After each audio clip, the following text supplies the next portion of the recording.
தேர்தல் களம் 2026 வாக்கு எண்ணிக்கை நிலவரங்கள் நம்ம பார்த்து கொண்டிருக்கிறோம். தபால் வாக்குகளுடைய முன்னிலை நிலவரங்கள் தான் நம்ம இதுவரைக்கும் நியூஸ் 7 தமிழுடைய பக்கத்தில் நம்ம பார்த்து கொண்டிருக்கிறோம்.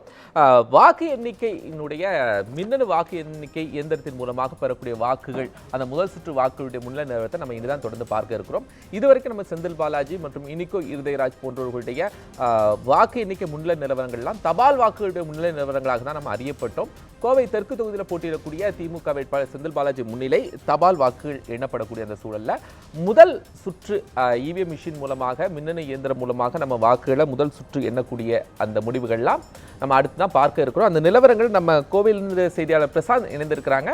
பிரசாந்த், அங்க இருக்கக்கூடிய கள தகவல்களை பதிவு செய்யுங்க.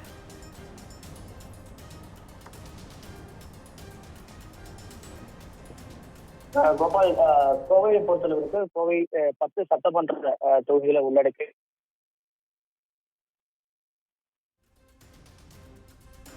மாவட்டம் இருக்கிறது. ஏனென்றால் குறைந்த திமுக ஆட்சியில் இருந்தாலும் கூட அந்த 10 சட்டமன்ற தொகுதியும் ஏடிஎம்கே அதிமுக கைப்பற்றியிருந்தது.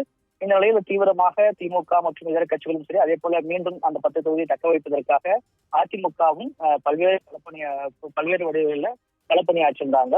அந்த வகையில இன்று இந்த வாக்கு என்னும் பணியாளர் நடைபெற்றக்கூடிய சூழல்ல கோவை தெற்கு தொகுதியில் தற்போது செந்தில் பாலாஜி அவர்கள் முன்னிலை வைப்பதாக நமக்கு தகவல் கிடைக்கப்பட்டிருக்கிறது.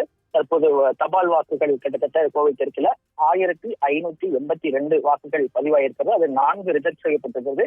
இன்னும் கூடுதலாக அந்த ஒவ்வொரு கட்சிக்கும் எவ்வளவு வாக்குகள் பெற்றிருக்கிறது குறித்து தற்போது எண்ணக்கூடிய பணிகள் நடைபெற்றுக் கொண்டிருக்கக்கூடிய சூழல்ல தற்போது ஒரு பக்கம் 8 மணிக்கு தபால் வாக்குகள் எண்ணப்பட்டு அதற்கான சுற்றுகள் தொடர்ச்சியாக எண்ணப்பட்டு வரக்கூடிய சூழல்ல இயந்திர வாக்கு பதிவு இயந்திரங்கள்ல பதிவான வாக்குகள் தற்போது எண்ணப்பட்டு வருகிறது.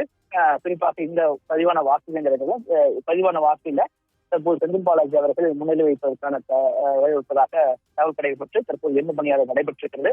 கோவை தெற்கு தொகுதியை பொறுத்தவரைக்கும் மிக முக்கியமான ஒரு தொகுதியாக பார்க்கப்படுகிறது. ஒரு விஐபி தொகுதியாக பார்க்கப்படுகிறது. என்றால் கரூர் மாவட்டத்திலிருந்து கோவை தெற்குக்கு இந்த முறை மாறி களம் காண்கிறார் செந்தில் பாலாஜி அவர்கள். குறிப்பாக திமுகவில் செந்தில் பாலாஜி, அதே போல அம்மன் அர்ஜுனன், இப்படி ஒரு முக்கியமான ஒரு விஐபி தொகுதியாக இந்த தொகுதி மாறிக்கூடிய சூழல்ல தற்போது இந்த கோவை தெற்கு தொகுதியில செந்தில் பாலாஜி அவர்கள் முன்னிலை வைப்பதற்காக தற்போது தகவல் கிடைக்கப்பட்டிருக்கிறது.